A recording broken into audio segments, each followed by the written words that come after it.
Lieber Bernd, ganz herzlichen Dank für den Anfang vom Gottesdienst. Ich sage es jetzt einfach als Abkündigung, nachdem ich ganz herzlich willkommen euch geheißen habe. Schön, dass ihr alle da seid. Dass der Bernd heute spielt, ist, finde ich, sehr kraftvoll und mutig und ganz herzlichen Dank, Bernd. Bernd hat seine Mama diese Woche verloren. Ich will es einfach jetzt sagen, dann können wir ganz offen auch damit nachher miteinander darüber reden. Trotzdem schön, dass du da bist und für uns spielst, Bernd. Wir werden nachher bei den Fürbitten auch nochmal an eure Familie und an deine Familie und deine Mama denken. Wir glauben fest, dass sie jetzt in guten Händen ist und das dürfen wir nachher auch beten. Anzukündigen, abzukündigen ist dann eigentlich wenig. Wir sind eine kleine Gruppe heute, ist aber nach Ostern immer so, dass dann halt viele an Ostern kommen und dann erst einmal einen Tag frei brauchen, nachdem auch Urlaub war. Nicht, dass man in Urlaub fahren kann, aber trotzdem schön, dass ihr da seid. Von daher brauchen wir gar nicht viel weiter abkündigen. Oder ich gucke so in Richtung Kassenwart. Lass uns still werden.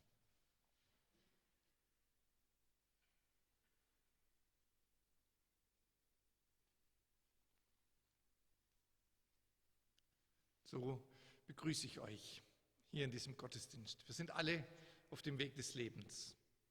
Manche dieser Lebenswege sind im Moment anstrengend und schwer. Andere, da ist es schön und hell.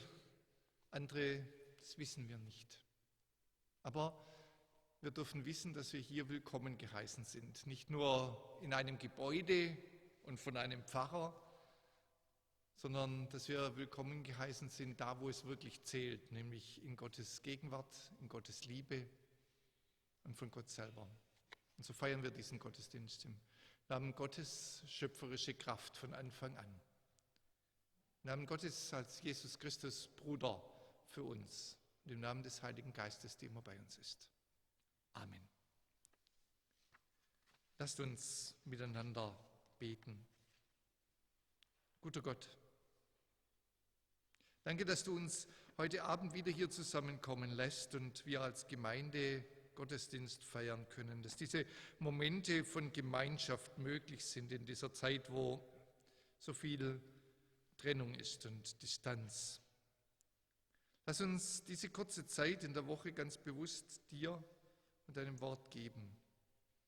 Die Tage werden wieder länger und wir freuen uns darauf, dass die Natur langsam aus ihrem Winterschlaf erwacht. Wecke du uns auch auf aus unserem Schlaf. Gib uns offene Augen und offene Sinne, damit wir sehen, was in der Welt geschieht. Lass dein Licht leuchten für uns und durch uns.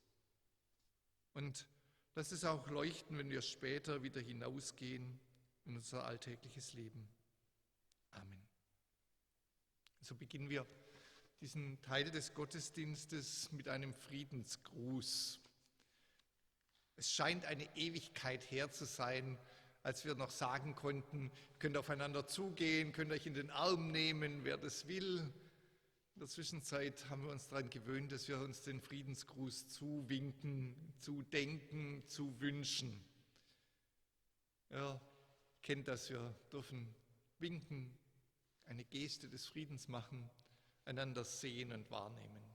Denn der Friede Gottes, größer als alle menschliche Vernunft, dieser Friede Gottes, der ist da, auch wenn wir uns trennen müssen, auch wenn wir aufeinander Acht geben müssen, dann dürfen wir das doch tun im Frieden Gottes.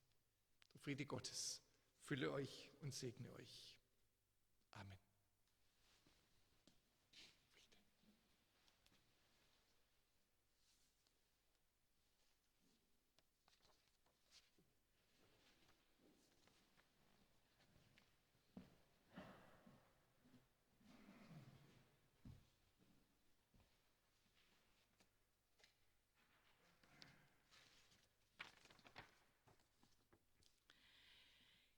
Die Lesung aus Markus 16, die Verse 9 bis 14. Als aber Jesus auferstanden war, Früh am ersten Tag der Woche erschien er zuerst Maria Magdalena, von der er 7 Dämonen ausgetrieben hatte. Und sie ging hin und verkündete es denen, die mit ihm gewesen waren, die da Leid trugen und weinten. Und als diese hörten, dass er lebe und ihr erschienen sei, glaubten sie nicht. Danach offenbarte er sich in anderer Gestalt 2 von ihnen, unterwegs, als sie aufs Feld gingen. Und die gingen auch hin und verkündeten es den anderen. Aber auch denen glaubten sie nicht. Zuletzt, als die 11 zu Tisch saßen, offenbarte er sich ihnen und schalt ihren Unglauben und ihres Herzens Härte, dass sie nicht geglaubt hatten denen, die ihn gesehen hatten als Auferstandenen. Amen.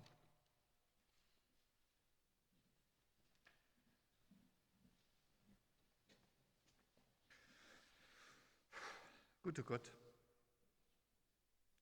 sei du jetzt hier in unserem Hören. Sei du hier in unserem Reden. Sei du hier in unserem Suchen und Verstehen. Öffne du meinen Mund und meine Lippen, dass ich dein Wort verkündige. Öffne unser aller Herzen und Ohren, dass wir hören, dass wir verstehen, dass wir uns immer wieder einlassen können auf die Botschaft vom offenen Grab, von der Auferstehung, vom Leben. Amen.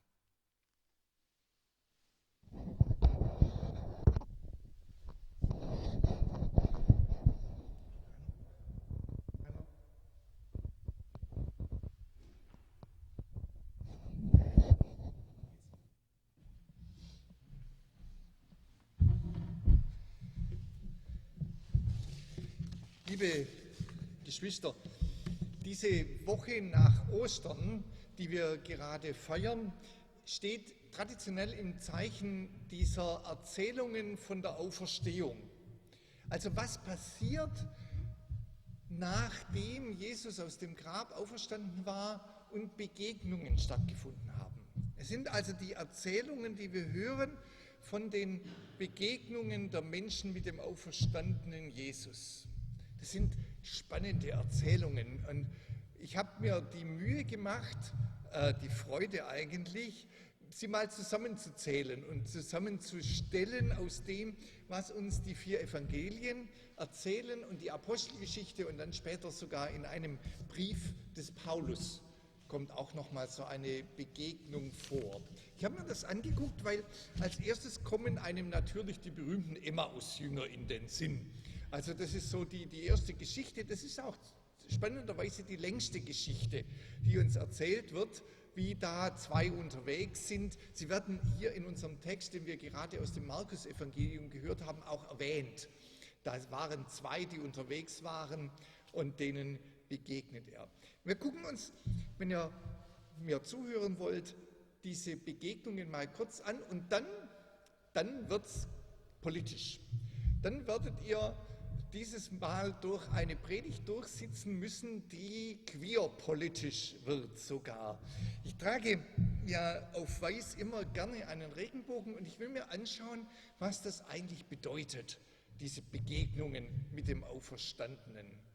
Aber zuerst, was sind das eigentlich? Im Matthäusevangelium kommen die 2-mal vor, diese Begegnungen mit dem Auferstandenen. Zuerst die Frauen am Grab, also die Frauen, die morgens loszogen und Jesus eine anständige Beerdigung geben wollten, die dem Auferstandenen begegnen. Und dann begegnet im Matthäusevangelium, auch im letzten Kapitel, Jesus den 11 nochmal. Die 11 sind losgezogen nach Galiläa, dort auf einen Berg gegangen und dort sehen sie den Auferstandenen, der ihnen den berühmten Missionsbefehl gibt. Also geht hin in alle Welt.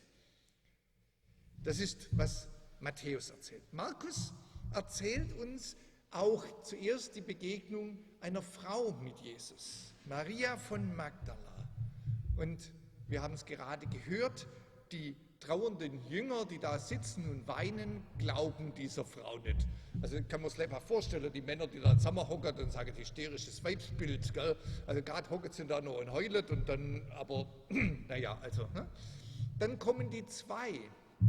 Die zwei sind übrigens ein spannendes Thema. Ich habe das schon ein paar Mal erwähnt. Wir denken immer, dass das zwei Männer waren. Wenn wir Bilder sehen, wird es immer wieder, sehen wir zwei Männer, die auf dem Weg waren. Aus der Geschichte der Emmaus-Jünger wissen wir aber, dass die Wahrscheinlichkeit, dass zwei Männer in dieser Zeit zusammengelebt haben, so sehr mein schwules Herz das auch gerne hätte, es relativ unwahrscheinlich war. Wären Geschwister, wenn sie es dann gewesen wären. Aber wir wissen, dass die eine davon sehr wahrscheinlich eine Frau war, weil wir wissen den Namen des anderen, nämlich Kleopas. Und da heißt es in der Kreuzigungsszene, dass unter dem Kreuz Maria stand, des Kleopas Weib. Also ist die Wahrscheinlichkeit, dass es sich um Kleopas und seine Frau handelte, die da miteinander heimgegangen sind und die diesen Fremden dann aufgenommen haben, sehr wahrscheinlich. Wir werden nachher davon hören, dass unsere Vorstellung von dem, was da passiert, unser Bild auch formt und dieses Bild dann Realität schafft. Auf jeden Fall, zwei waren unterwegs und nach denen glaubten die Jünger nicht. Und erst dann kommt Jesus zu den 11, die da noch beieinander sind und schimpft sie, dass sie nicht geglaubt haben. Auch bei Lukas beginnt es erst einmal damit, dass die 12 an den Erzählungen zweifeln, was sie da hören. Also sie können es nicht glauben. Und dann kommt die Geschichte der Emmaus-Jünger und die Erscheinung bei den Jüngern, als sie gerade über Emmaus reden. Und Jesus isst mit ihnen. Jesus sagt, habt ihr was zum Essen da? Ich habe Hunger. Und sie teilen miteinander ein Essen, um zu beweisen, dass er kein Geist ist. Auch dann gibt es eine kurze Predigt und die Himmelfahrt. Johannes ist ja ein bisschen ausführlicher. Johannes hat einige Begegnungen. Da ist die berühmte Begegnung mit Maria Magdalena im Garten, die ihn für den Gärtner hält und zu der er sagt, Maria. Und an diesem Namen erkennt sie ihn. Dann erscheint er den Jüngern, die in Angst versammelt sind. Dann erscheint er den Jüngern ohne Thomas. Und dann erscheint er ihnen nochmal mit der Geschichte von dem, den sie dann nachher den Zweifler nannten. Wir werden auf den Zweifler noch zurückkommen. Und dann erscheint er den Jüngern am See, als sie ihren alten Beruf zurückgegangen sind und wieder gefischt haben. Der wunderbare Fischzug und sie essen wieder mit Jesus. Das ist ein ganz spannendes Thema. Jesus isst mit den Jüngern, auch der Auferstandene. Und dann heißt es in Apostelgeschichte 1, er ließ sich sehen 40 Tage lang bis Himmelfahrt und er erzählt ihnen vom Reich Gottes. Dann erscheint er noch Paulus vor Damaskus in einer Lichtvision. Das ist ein bisschen was anderes, aber trotzdem eine Erscheinung. Und Paulus erzählt dann später im 1. Korintherbrief im 15. Kapitel, dass Jesus 500 Brüdern erschienen sei. Ich finde es spannend, dass Jesus da nur Brüdern erschienen sein sollte und keinen Frauen wurde vorher. Aber auch darüber werden wir gleich noch reden. Diese Texte sind alles Erzählungen von der Begegnung mit dem Auferstandenen. Vielleicht war es jetzt eine lange Liste, aber Entschuldigung. Es lohnt sich, das mal anzuschauen, weil es da einige spannende Details gibt. Ich will aber einen Schritt zurückgehen. Ich will anfangen damit, dass ich letzte Woche angefragt worden bin, ob ich mich interviewen lassen will. Der Holger Edmeier von 100% Mensch, der eine Interviewserie macht, will mich interviewen zum Thema queerer Glaube. Ich glaube, der findet es ganz spannend, so einen schwulen Pfarrer zu haben, der durch der CSD tobt. Aber ich fand es spannend, queerer Glaube. Und ich denke in dieser Zeit nach Ostern gerade sehr viel darüber nach, was mein Glaube eigentlich ist, der Glaube an den Auferstandenen. Der Glaube an die Auferstehung und die Hoffnung, dass auch ich irgendwo eine Begegnung haben darf. Queerer Glaube, mein Glaube. Da muss man sich zuerst mal anschauen, was bedeutet eigentlich dieses Wort queer. Dieses Wort, das wir so gerne benutzen in der queeren Community, das gibt es zweimal, nämlich einmal mit einem kleinen Q und einmal mit einem großen Q. Das kleine Q ist ein Adjektiv, ein Eigenschaftswort, das eine Eigenschaft ausdrückt, nämlich das Queersein. Das wird gern als Oberbegriff benutzt für sexuelle Orientierung, sexuelle Identität, geschlechtliche Identität, über all das, was abweicht von dem, was man heteronormativ nennt. Also kurz gesagt, es ist ein Oberbegriff für alles, was sich in dem L, S, B, T, T und I, in diesem langen Bandwurm wiederfindet. Das ist eine Selbstdefinition, wo wir als queere Menschen, ich als queerer Mann, zu mir sagen kann, ich nutze das. Ursprünglich war es ein Schimpfwort, wie Schwule ja auch, nämlich queer, also quer, verquert, verbogen, krumm, vielleicht auch verkrüppelt. Das ist alles, wo das hergeleitet wird. Das war, was zuerst eine Fremdzuschreibung war, was dann aber zu einer Selbstbeschreibung geworden ist, die für viele Schwule, Lesben, Bisexuelle und Transmenschen ein Oberbegriff ist, der all das zusammenfasst, was uns sonst so trennt, was uns zersplittert in viele kleine Fraktionen in dem, was unsere Gemeinschaft ist. Es wurde und wird vor allem in der USA und im Englischen benutzt von Leuten, die die Zersplitterung von LSB, T und I in viele kleine Gruppen nicht haben wollen, nicht mögen, sondern die einen kurzen Begriff gesucht haben. Queer mit einem großen Q, und keine Angst, ich komme auf die Auferstehung zurück. Queer mit einem großen Q ist ein Substantiv, ist eine Theorie, ist ein Denkentwurf, eine Philosophie sozusagen. Und hier wird es jetzt ganz politisch, sehr politisch sogar, vielleicht auch zu politisch für eine Predigt, ich weiß es nicht. Aber queere Theologie ist etwas super Kompliziertes, super Komplexes, wo es auch noch ganz viel Diskussionsbedarf gibt. Aber es ist ein Zugang, der für mich sehr wichtig geworden ist. Es ist für mich wichtig, dass queer eben nicht was mit Sexualität und Geschlecht und Identität zu tun hat, sondern es um was anderes geht. Und hier wird es wichtig für unsere Kirche. Hier in diesem Gottesdienst ist jede und jeder willkommen. Ich sage immer, wir dürfen jemand Neues nach allem fragen, wie heißt du, woher kommst du, wo hast du uns gesehen, aber nicht, was bist du? Bist du schwul, bist du lesbisch? Also wenn es auch manchmal ziemlich interessiert, also da lauft jemand rein und denke, der mich jetzt schon interessiert. Ne? Das ist die einzige Frage, die wir nicht stellen, weil Menschen hierher kommen, um eine Gottesbegegnung zu haben. Von daher ist dieses Queer mit dem großen Q wichtig für mich, denn da geht es um Herrschaft, um Herrschaftsverhältnisse, da geht es um Macht, da geht es darum, wie der eine oder die andere definiert, beschrieben wird. Da geht es immer darum, dass es eine Mehrheitsmacht in unserer Welt gibt, die eine Minderheit beschreibt oder vielleicht auch eine kleine, lautstarke, reiche, mächtige Minderheit gibt, die andere definiert und in eine Schublade steckt im Denken und die dann aus diesen Denkschubladen eben auch wahres Leben machen. Lass euch ein Beispiel geben, woran ich denke. Frauen. Frauen werden auch in unserer Gesellschaft immer noch unterdrückt, ausgegrenzt und diskriminiert. Vielleicht nicht mehr so schlimm, wie es im Mittelalter war oder wie es in anderen Ländern ist, aber wir wollen ja nicht über andere Länder reden, sondern über uns. Aber wenn ich denke, dass Frauen schwächer und fragiler und zerbrechlicher sind, dann kann ich als Mann daraus ein System bauen, das die Frauen eben auch schwächer, zerbrechlicher sein lässt und in dieser Position halten.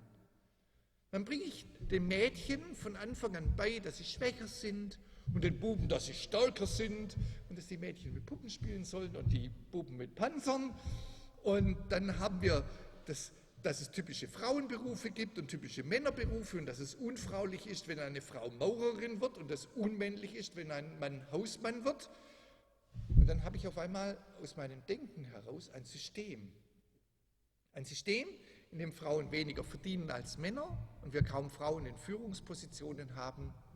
Und ihr merkt, da wird aus dem Denken, ich glaube, unser Denken ist auch unser Glauben, ganz schnell ein politisches System der Unterdrückung. Ich könnte euch diesen Abschnitt jetzt auch nochmal erzählen mit der Ausbeutung von dem, was wir die dritte Welt nennen. Ungerechtigkeiten in Bildungssystemen, wo eben Akademikerfamilien und Kinder aus Akademikerfamilien bessere Chancen haben als Arbeiterkinder oder wo andere Gruppen ausgegrenzt werden. Über die Welt so nachdenken ist dann neben anderem eine Möglichkeit, über das Queer nachzudenken. Also darüber nachzudenken, was passiert, wenn ich Menschen in eine Schublade packe. Also wenn ich sage, das ist schwul, das ist lesbisch und daraus dann eine Machtstruktur wird. Warum rede ich darüber? In einer Predigt, in einem Gottesdienst, in der Woche nach Ostern. Weil ich glaube, dass das etwas zu tun hat mit dem, was wir glauben. Was bedeutet queer und quer für unseren Glauben? Nun zum einen queer, das ist einfach, das mit dem kleinen Q. Ja, ich glaube, dass es queere Menschen, Schwule und Lesben in der Bibel gibt. Sie sind da. Geschichten werden vielleicht nicht erzählt, aber sie waren da, schon damals. Die Geschichten werden vielleicht auch erzählt in einer Art und Weise, dass es schwer wird, uns als Schwule und Lesben in der Bibel zu finden. Und es ist manchmal sogar sehr schmerzhaft, uns zu finden, wenn wir an manche von den eher blöden Bemerkungen, also ich habe hier Sodoms Geschwätz geschrieben beim Manuskript von Paulus denken. Aber wenn es die Liebe zwischen David und Jonathan ist, die queer war, dann ist es das, was wir sehen dürfen. Und ja, ich glaube, wir können unseren Glauben auch als queere Menschen leben. Aber gerade jetzt, heute, in diesem Nachdenken über die Begegnungen mit dem Auferstandenen, da ist das Queer im Sinne von LSBTTIQ gar nicht so wichtig. Ich glaube, es ist nicht wichtig, weil es Jesus nicht wichtig war. Jesus war der Mensch wichtig, nicht irgendeine Zuschreibung. Für Jesus war der Mensch wichtig, nicht eine Orientierung, sondern für Jesus war diese Begegnung wichtig und die Liebe, die in dieser Begegnung passiert ist. Maria. Das ist Jesus wichtig. Den Menschen beim Namen nennen und Liebe ausdrücken. Die Begegnung mit dem Auferstandenen, wenn wir sie uns nochmal genau angucken, da merken wir dann aber schnell, dass sie politisch queer sind, dass sie politisch anders sind, dass sie politisch diese politische Dimension haben. Denn die Auferstehung Gottes, die Auferstehung Jesu ist schon Gottes Kritik an menschlichen Systemen. Sie ist Gottes Art und Weise zu sagen, eure Machtstruktur, all das, wo ihr meint, es funktioniert, was ihr so toll findet, diese Mächte, die Römer im Land und die religiösen Mächten, all das durchbreche ich. Selbst die Todesstruktur, die anscheinend so festgelegt ist in Leben und Tod, die durchbreche ich. In Jesus sagt Gott, ich lebe und ihr sollt leben. Das sagt Jesus. Das sehen wir schon in diesen Begegnungen. Und wenn wir einfach mal hinterfragen, was da passiert in diesen Begegnungen, dann merken wir, dass da ganz viel drinsteckt, was uns eigentlich zeigen soll, dass unsere Systeme, unsere Machtsysteme, unsere Schubladen, unsere Identitätsschubladen bei Gott ganz offensichtlich vollständig egal sind. Gott steckt uns nicht in Schubladen, sondern Gott befreit uns aus diesen Grabschubladen in der Auferstehung. Wir sehen, dass diese Begegnungen mit Menschen passieren, wo man sich eigentlich fragt, wieso eigentlich mit denen und nicht mit anderen? Und Gott eben ganz genau weiß, warum diese Begegnung wichtig ist.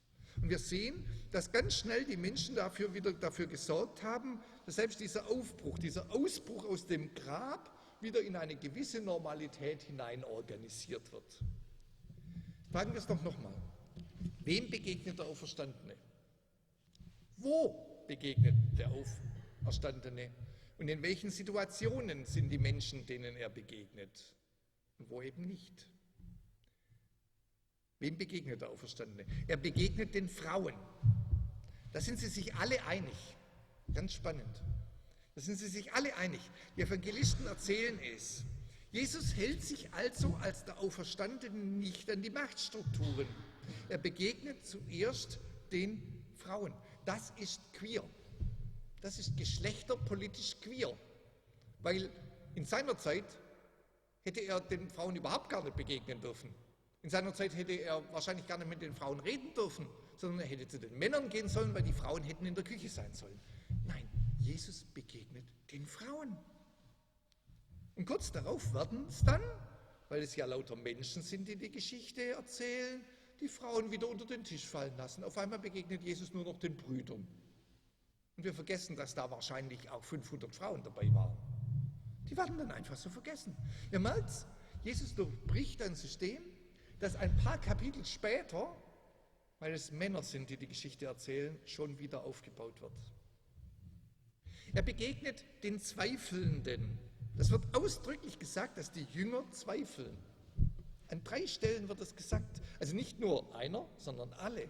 Die Jünger zweifeln an der Botschaft der Frauen, sie zweifeln sogar dann noch, als er schon direkt vor ihnen steht, es muss ein Geist sein, also, oder wir halluzinieren, oder, also das kann gar nicht sein. Sie zweifeln. Das ist glaubenspolitisch queer.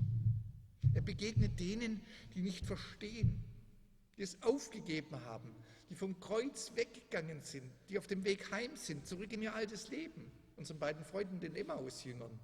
Das ist glaubenspolitisch queer. Er begegnet nicht den Standhaften, sondern er begegnet den Zweifelnden. Merkt ihr was? Später, nur kurz später, wird es dann um Glaubensstärke gehen und um dies oder jenes glauben müssen und um Vertrauen müssen und der Institution glauben müssen.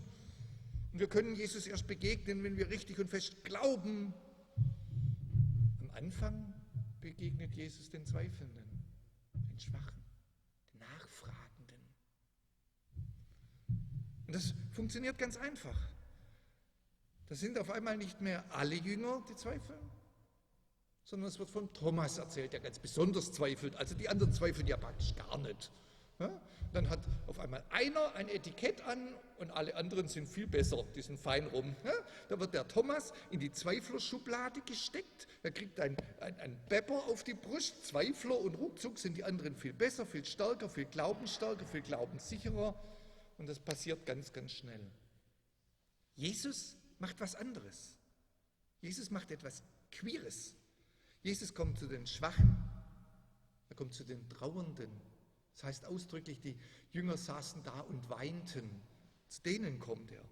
Zu den Zweifelnden, er spricht sie dort an, wo er sie findet. Er wartet nicht erst, bis sie ihre Trauerarbeit gemacht haben und ihren Zweifel aufgeräumt haben und all das und dann kommt er. Nein, er kommt da, wo es brennt. Da ist Jesus. Wo findet er sie? Wieder, das ist spannend. Er findet sie am Grab, er findet sie in ihrem Hotelzimmer in Jerusalem, er findet sie bei der Arbeit, er findet sogar Paulus bei seiner Arbeit, die dazu dann noch die Arbeit der Christenverfolgung ist. Also er findet sie sogar in der Gegnerschaft. Er findet sie nicht im Tempel. Also eigentlich wäre das ja der sinnvolle Ort, ne? Was man hätte erwarten können, dass er sie im Gottesdienst findet. Ja? Er findet sie nicht im Gottesdienst. Jedenfalls nicht in einem formellen Gottesdienst. Er findet sie auch nicht in der Meditation, im Garten oder in der Wüste, im Zurückziehen und im Suchen oder so. Nein, er findet sie da, wo sie sind. Das ist religionspolitisch queer. Eigentlich müsste Jesus im Tempel erscheinen. Jetzt spannend. Weil ein paar Kapitel später in der Apostelgeschichte, da finden wir die Jünger dann übrigens wieder im Tempel wieder.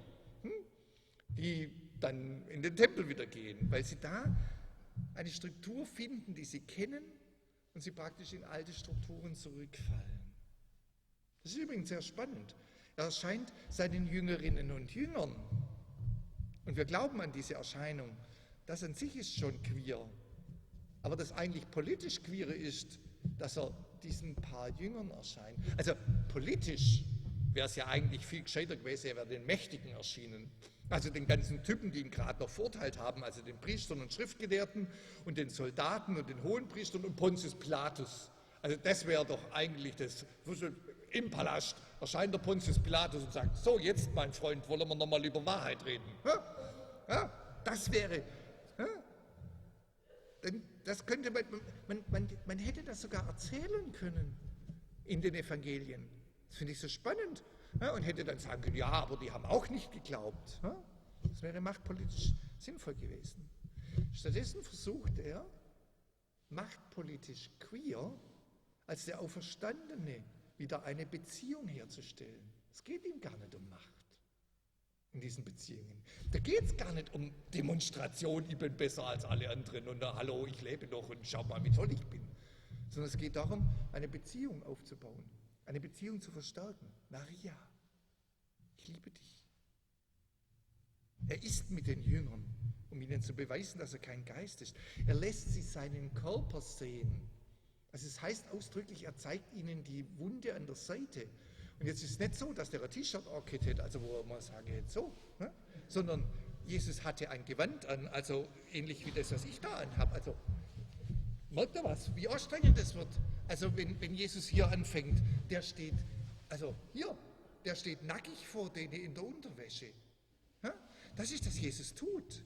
Also er zeigt seinen Körper, er lässt seinen Körper berühren und das ist machtpolitisch queer, weil es eben gar nicht um Macht geht, sondern um Liebe.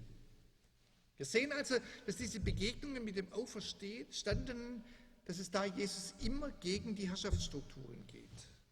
Jesus geht seinen eigenen politisch queeren Weg, oder besser, er zeigt uns seinen eigenen politisch queeren Weg.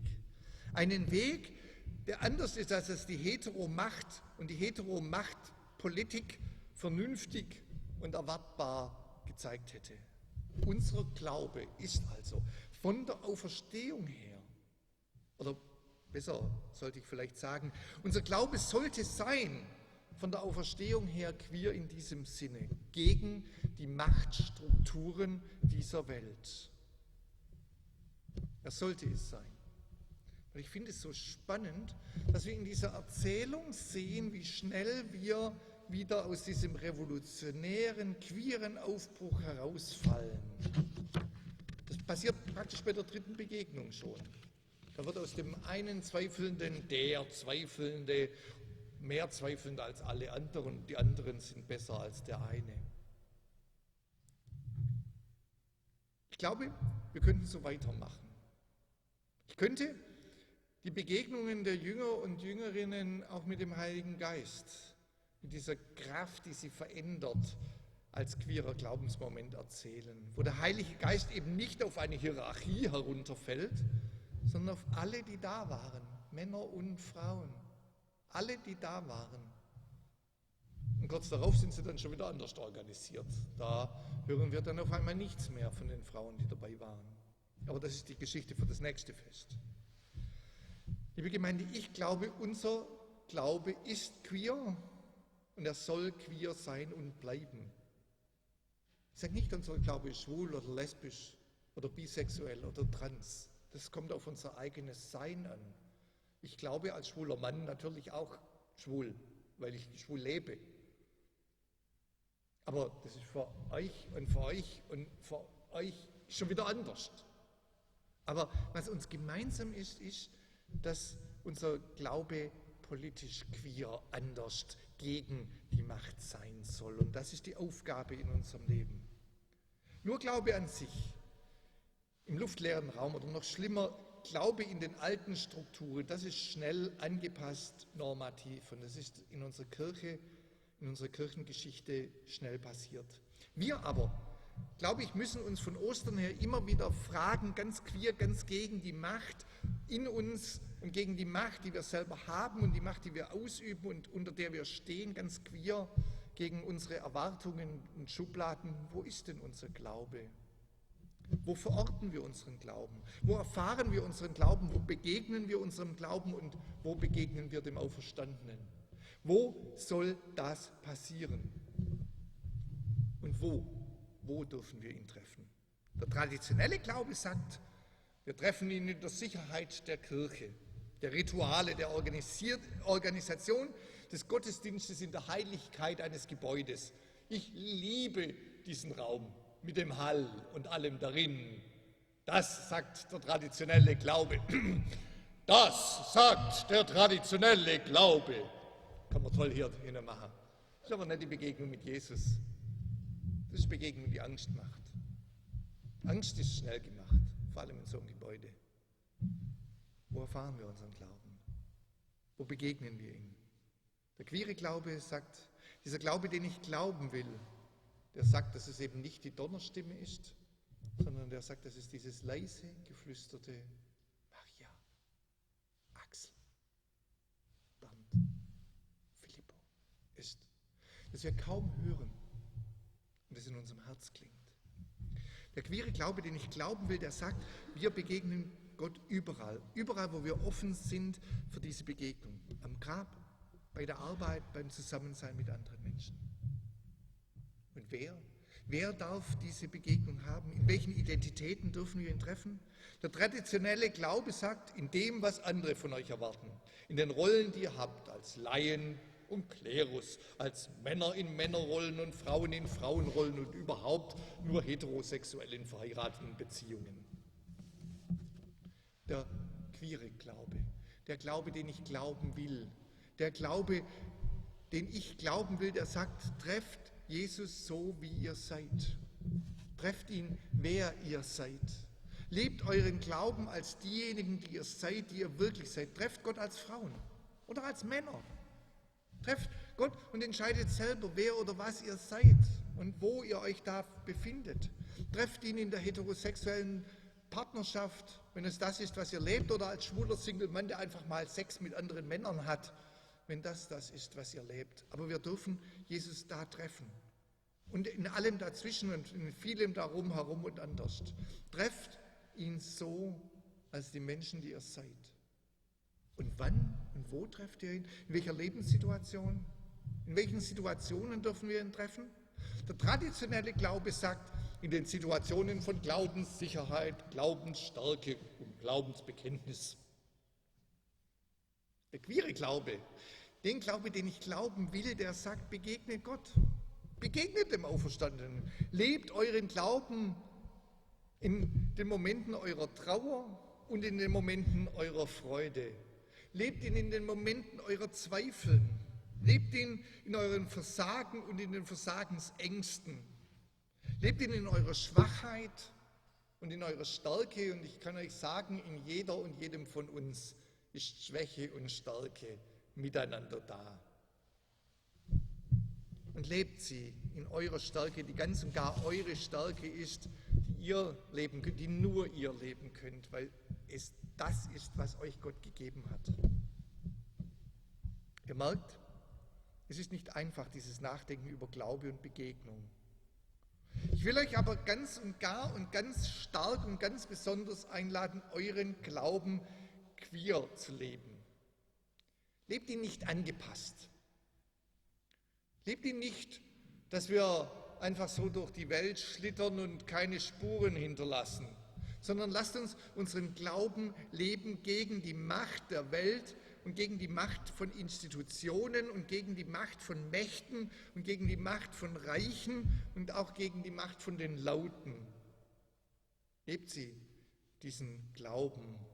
Und ich will euch auch einladen, ihn queer zu leben, als Gegenteil, als Gegenentwurf zum Nicht-Queeren, zum Angepassten, zu dem, was uns immer wieder schnell anlockt, weil es so so bequem ist.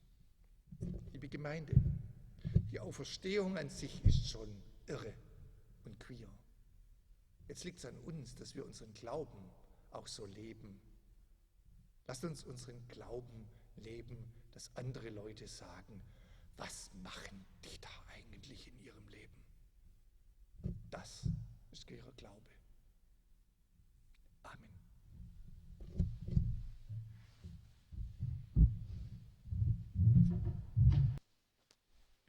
Ein gespielter Segen.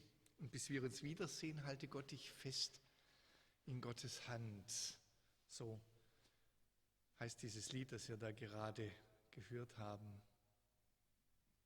An dieser Stelle seid herzlich eingeladen, wenn ihr wollt und könnt, nachher rausgehen, was in diesen Krug, der da draußen steht, hineinzuwerfen. Das ist unser Klee-Beutel, den wir ja im Moment nicht rumgehen lassen können. Die Gemeinde lebt von den Spenden. Wir leben im Moment noch komfortabel von den Spenden. Das ist gut. Wir haben keine Mitgliedsbeiträge, weil Geld kann nicht das sein, was bestimmt, wie wir Gott begegnen. Von daher haben wir uns davon wenigstens frei gemacht. Da bin ich nach wie vor dankbar dafür. Viel wichtiger ist aber, dass wir alles in Gottes Segen vor Gott bringen können. Und so wollen wir im Gebet des Dankes und der Bitte und vor allem der Fürbitte vor Gott treten. Lasst uns beten.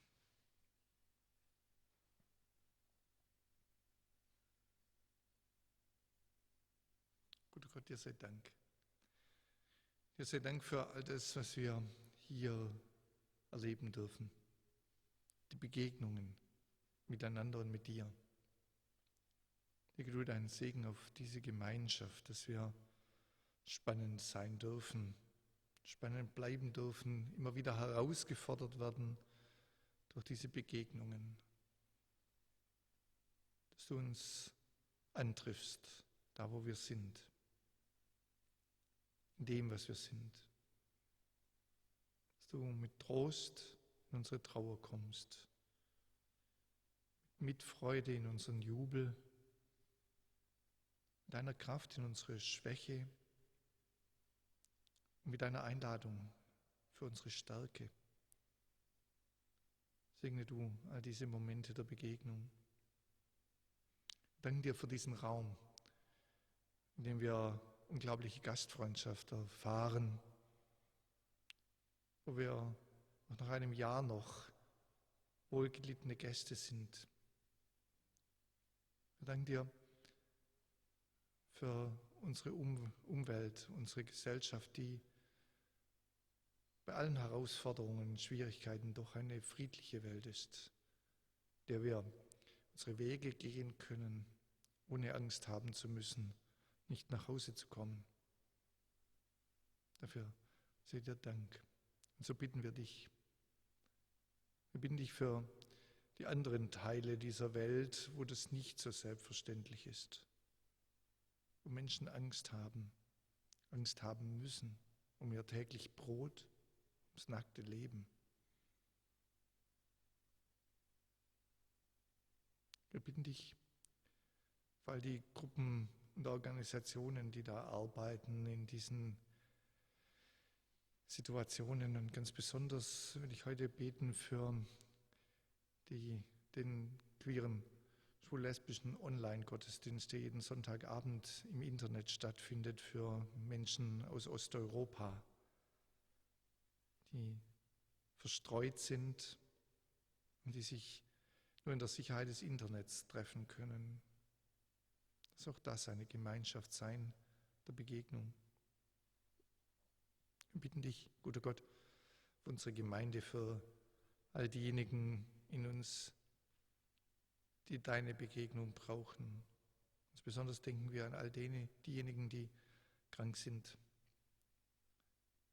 deren Leben von Angst bestimmt ist. Und wir bitten ganz besonders für Bernds Familie und für Bernd, berühre du sie in ihrer Trauer um ihre Mutter, die Ehefrau. Lass sie wissen, dass Bernds Mama bei dir gut aufgehoben ist, willkommen geheißen ist, dass sie dort ist, wo wir alle hoffen hinzukommen. Sei du mit deinem Segen bei ihnen allen. Und wir bitten dich, gib uns Kraft für unsere Wege, immer wieder neu. Amen. Gemeinsam wollen wir alle unsere Gebete in das eine Gebet hineinlegen, das Jesus selbst uns zu beten gelehrt hat. Vater unser im Himmel, geheiligt werde dein Name, dein Reich komme, dein Wille geschehe wie im Himmel, so auf Erden. Unser tägliches Brot gib uns heute Und vergib uns unsere Schuld, wie auch wir vergeben unseren Schuldigern. Und führe uns nicht in Versuchung, sondern erlöse uns von dem Bösen. Denn dein ist das Reich und die Kraft und die Herrlichkeit in Ewigkeit. Amen. Und so wollen wir uns einladen lassen, wieder das Abendmahl miteinander zu feiern. In der MCC-Gemeinde auf der ganzen Welt feiern wir diesen Moment als eine offene Einladung, als ein Mitfeiern, als ein Eingeladensein. Wir fragen nicht, ob jemand Mitglied dieser oder irgendeiner anderen Gemeinde ist, um an diesem Moment teilzunehmen, sondern wir feiern es gemeinsam. Normalerweise würde ich sagen, kommt. Vielleicht versammeln wir uns um den Altar. Auf jeden Fall teilen wir Brot und die Frucht des Weinstockes und jede und jeder ist eingeladen, dabei zu sein. Heute kann ich euch nur einladen, an eurem Platz zu bleiben, in der Sicherheit, die dieser Platz gibt und in euch, in eurer Seele dabei zu sein, wenn wir diesen Moment feiern. Es ist ein geistliches Abendmahl. Wir teilen Brot und die Frucht des Weinstockes nicht aus, sondern lassen sie als ein Zeichen hier auf dem Altar stehen, wo sie für uns alle da sind, auch wenn wir Corona-gerecht feiern. Immer noch.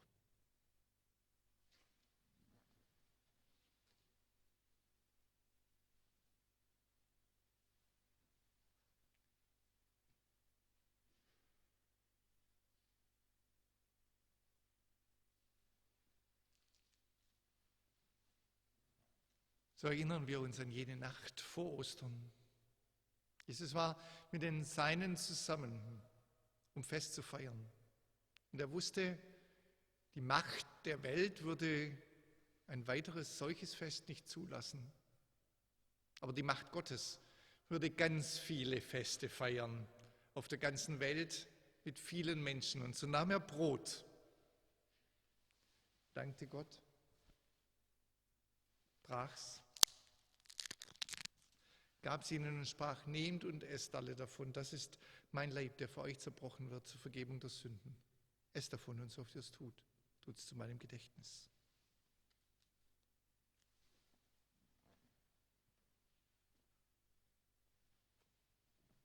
Das gleiche nach dem Mahl nahm er den Kelch, gefüllt mit der Frucht des Weinstockes, dankte wiederum, gab ihnen den und sprach, nehmt und trinkt alle daraus. Das ist der Kelch des Heils für euch gefüllt, mein Blut des neuen und ewigen Bundes für euch vergossen. Trinkt daraus und so oft ihr es tut, tut es zu meinem Gedächtnis.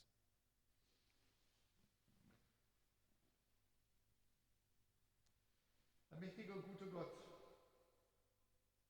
wir stehen hier an deinem Tisch, vereint in deiner Liebe. Segne du, was wir bringen konnten und gib uns, was wir wirklich brauchen. Deine Gegenwart in unserem Leben. Amen.